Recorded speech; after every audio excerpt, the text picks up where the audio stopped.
We always tell you in fantasy football to be sure to draft your handcuff, or even better yet, draft your opponent's handcuff. And this week that could really be paying off because there are some juicy matchups for the next guys up. Yeah, Jamaal Williams is going to play a big role this week with DeAndre Swift dealing with that shoulder injury. And last week he had 2 touchdowns, almost 25 fantasy points. JW was unbelievably productive, and now he's going to be the lead guy against the Seahawks. They were just crushed by Cordero Patterson last week. So Jamaal Williams, he's in my top 10 running backs for the week, Jen. And then let's talk about KHALIL Herbert.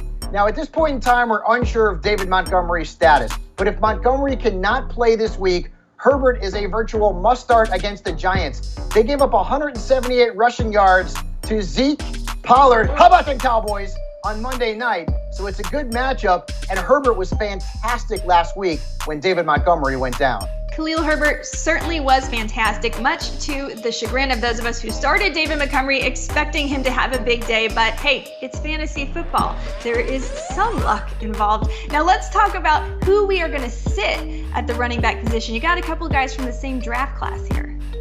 And let's start off with Clyde Edwards-Helaire, who's been really good this year. Double-digit points in every single game. Although last week he had 7 carries and no yards. And he scored a touchdown on the ground, which is just so strange.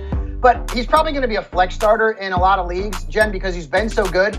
But beware the matchup against the Buccaneers. Their defense has allowed the fewest fantasy points to running backs this season. And last week, Aaron Jones and A.J. Dillon scored 11.5 points combined. This is a bad defense when it comes to the run. They can stop just about anybody. So keep that in mind when you're putting Clyde Edwards-Helaire into your lineup. And then Cam Akers.